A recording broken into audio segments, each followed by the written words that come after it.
Oi, queridos! É bem estranho a gente se ver assim por vídeo, né? Gosto mais de estar aí juntinho com vocês, de estar pertinho. Mas infelizmente nessa fase a gente vai ter que ser assim, né? Então a gente vai precisar se falar por vídeo. Nós vamos continuar as nossas aulas exatamente de onde a gente parou, como se a gente estivesse aí pessoalmente. Mas vai ser assim, vocês me vendo por uma telinha de um vídeo gravado, tá? Eu optei por gravar os vídeos em vez de fazer lives, porque a internet é meio estável, às vezes ela cai, eu acho que assim a gente consegue melhor. E sempre no mesmo horário que vocês recebem o vídeo, eu estarei online, né, para falar com vocês ali pelo chat, pelo bate-papo do plural. Então a gente tem que todas as segundas-feiras, às 7 horas da manhã, vocês vão receber um vídeo meu e eu estarei online ali, e a gente vai fazer os exercícios juntos, vamos tirar dúvidas e vai ser sempre assim. Quer dizer, sempre até a gente poder voltar a ficar junto e se ver de verdade e esquecer esse negócio aqui, porque dar aula para uma câmera é um negócio bem esquisito. Sem contar que aqui é tudo improvisado, né, gente? Então a iluminação não é das melhores, o som também não. É o meu celular que tá gravando em cima de uma pilha de livros, tá? Consegui uma luzinha, ó, alguma coisa. E aí, né, sempre quando vocês receberem o vídeo eu estarei online. No caso, nesse momento, né, então se vocês estão assistindo, porque já deu segunda-feira 7, eu já tô online no chat conversando com vocês, tá? E aí, como que a gente vai fazer?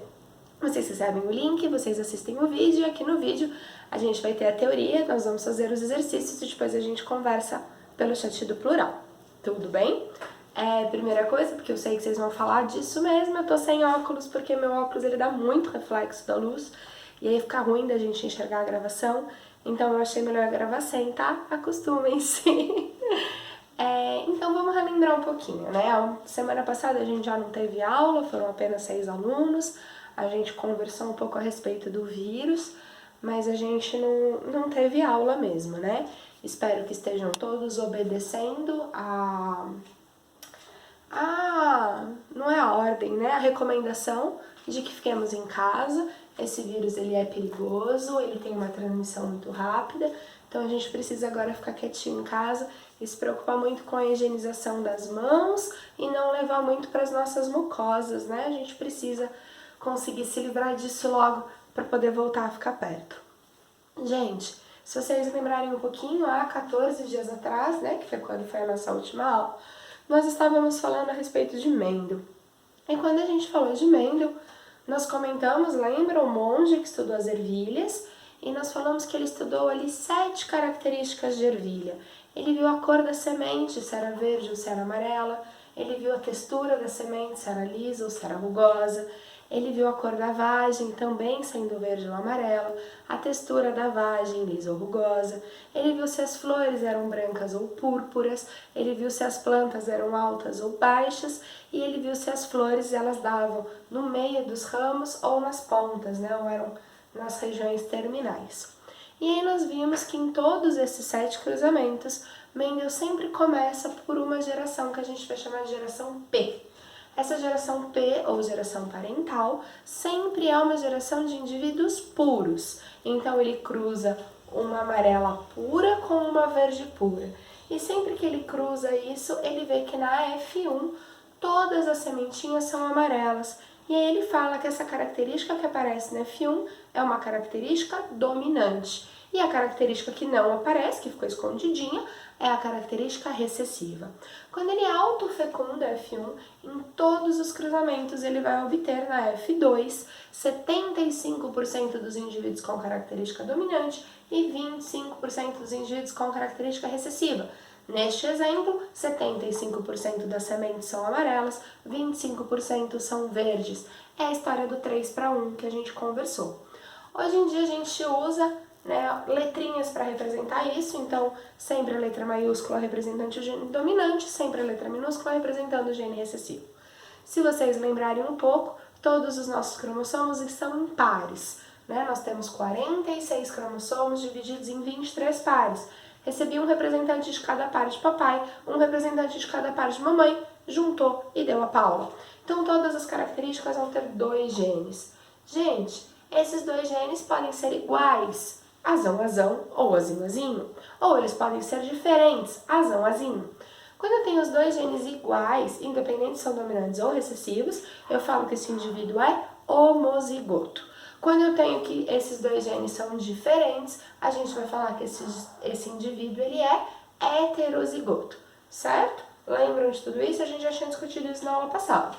Paula, quantos genes eu tenho? Muitos, tá? A gente tem aí que cada par de gene tem aproximadamente, cada par de cromossomos tem aproximadamente 1000 genes, tá? Você tem 23 pares, mas a conta dá até mais, né? Falam aí que a gente tem em média de 30.000 genes, então a gente tem muitos genes diferentes, cada um deles uma característica diferente do seu corpinho.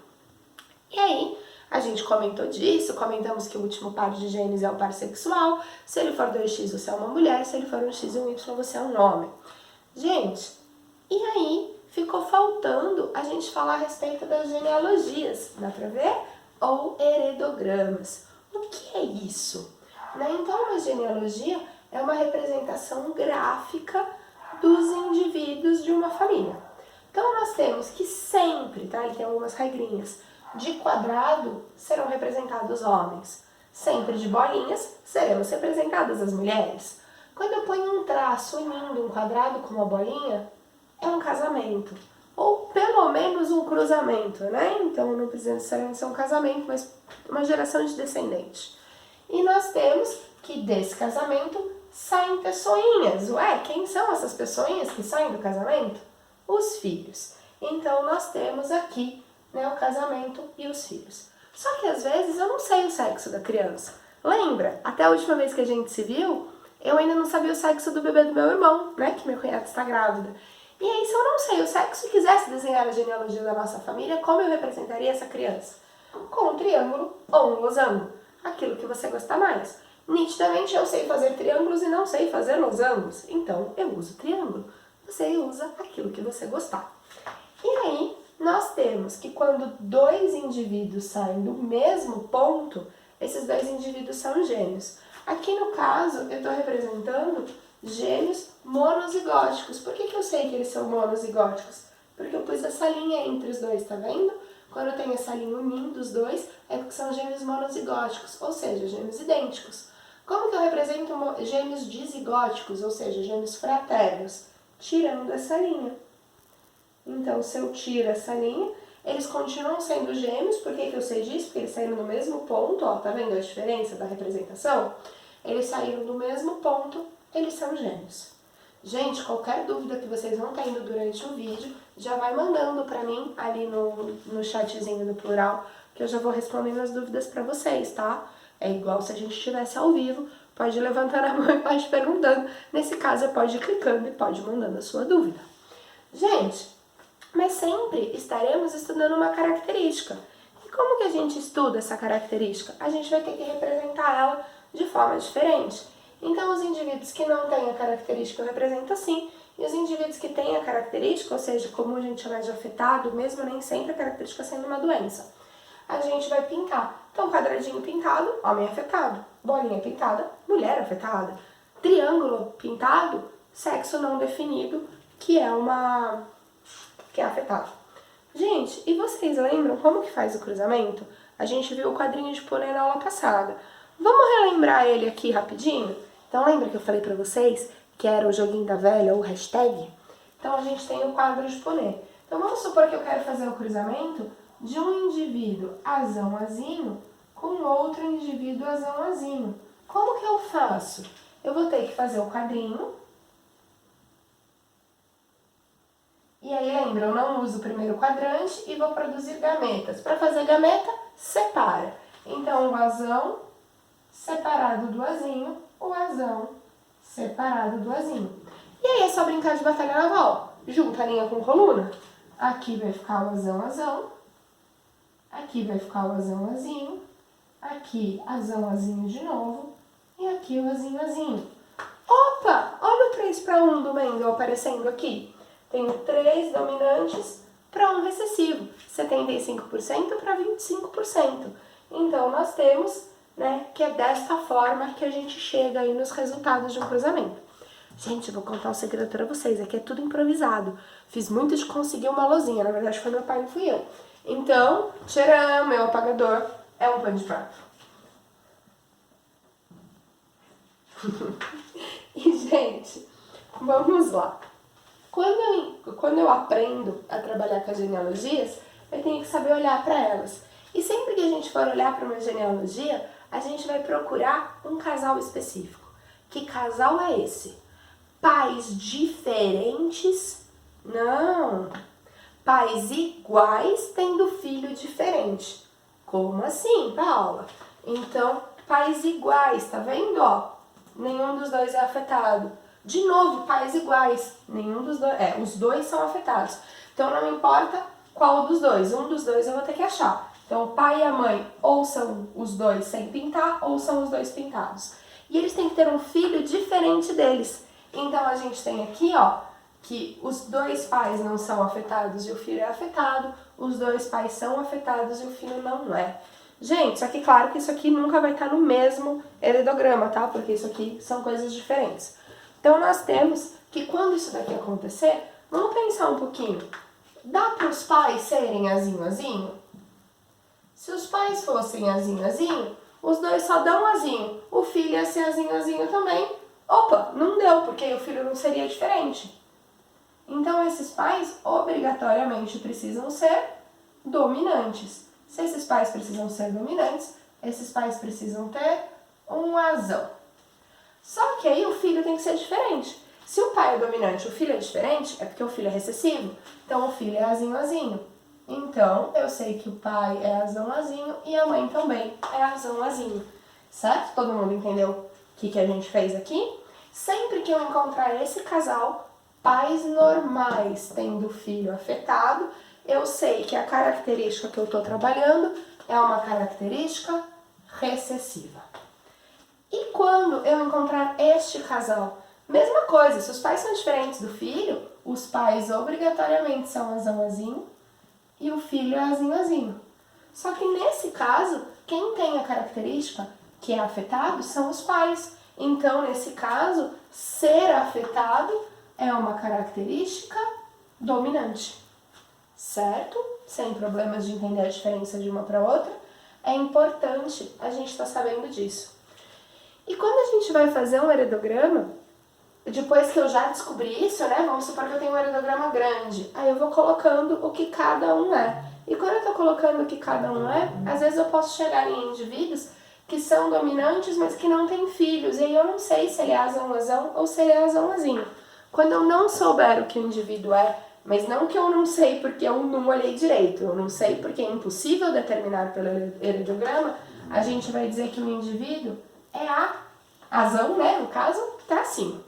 Tudo bem, gente? Até aqui tá ok? Vamos abrir a apostila lá na página 35, porque a gente tem um exercício para fazer. Então, aqui na página 35, nós temos a atividade 3. O que a atividade 3 está falando pra gente? Ih, vou precisar dos óculos. Agora vai ter que ficar com reflexo mesmo.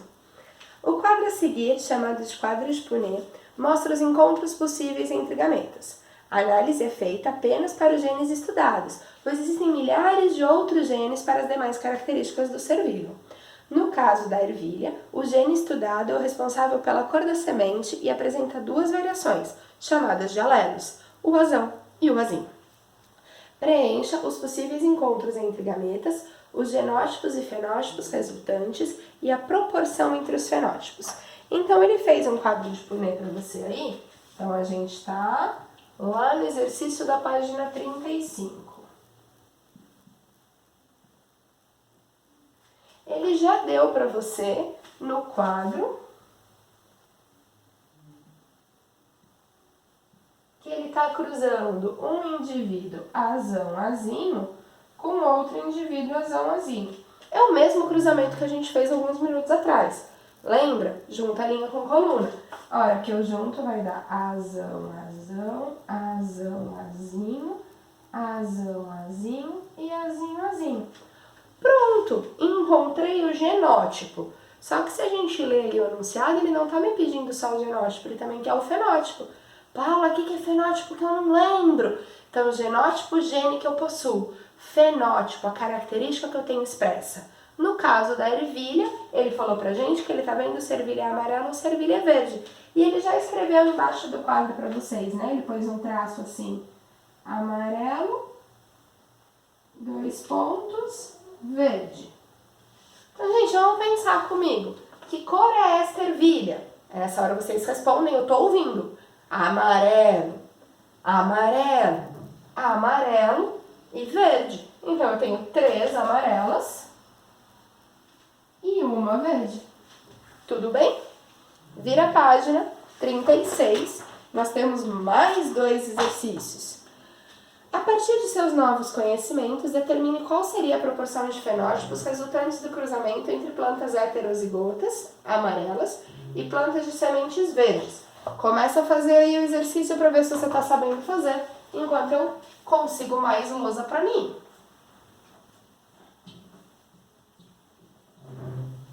Será que esse azul, essa mancha que fica, sai do pano depois? Ou esse pano vai ser para sempre assim? Então, você tem aí que agora ele não está fazendo o mesmo cruzamento que nós fizemos da outra vez. Ele está cruzando azão, azinho com azinho, azinho. Gente, a hora que ele faz esse cruzamento, agora ele te deu um quadro, né? O quadro está pronto, mas não tem nada escrito. Vamos lá, como que eu faço? Separo o primeiro. Então, azão aqui, azinho aqui. O segundo, azinho e azinho de novo. Encontro de linha com coluna. Azão, azinho, azão, azinho, azinho, azinho e azinho, azinho de novo. E aí, ele pede para você dar os fenótipos. Aí ele escreveu assim para você, né? Amarelo e verde. Gente, vamos lá. Que cor que é esse? Amarelo.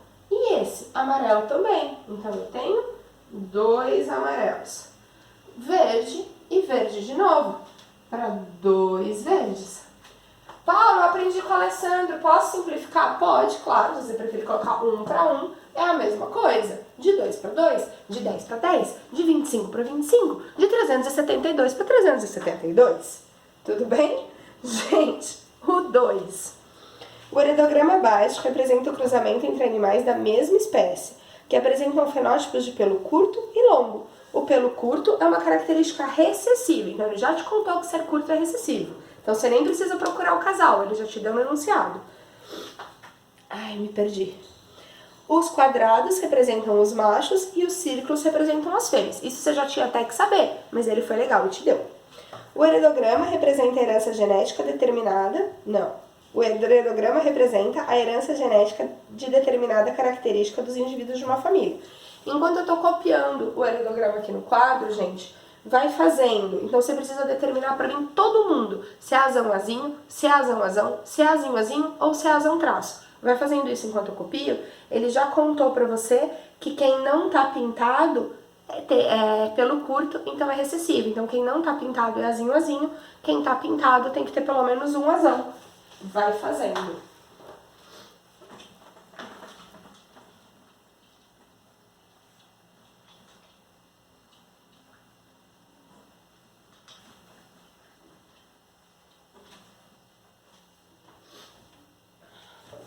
Nós temos um quadradinho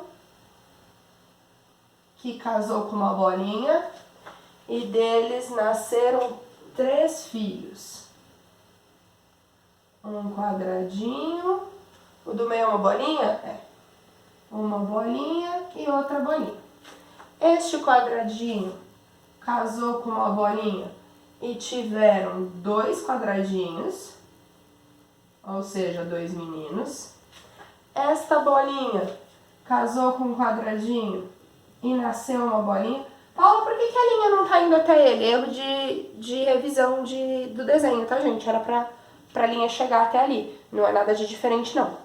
Bolinha casou com o quadradinho e nasceu um menino e uma menina. No caso, são cachorros, então um macho e uma fêmea.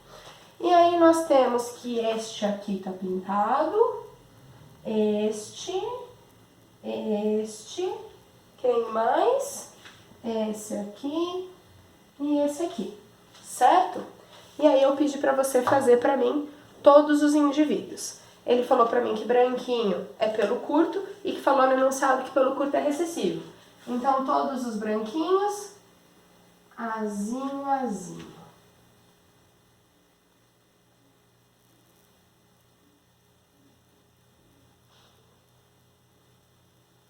Certo? Todo mundo que tá pintado tem azão. Eu preciso saber se é azão, azão ou se é azão, azinho. Aqui no caso não vai dar nenhum azão traço. Gente, olha esse pai aqui. Ele pode ser azão, azão? Não. Por que ele não pode? Porque ele tem uma filha, azinho, azinho.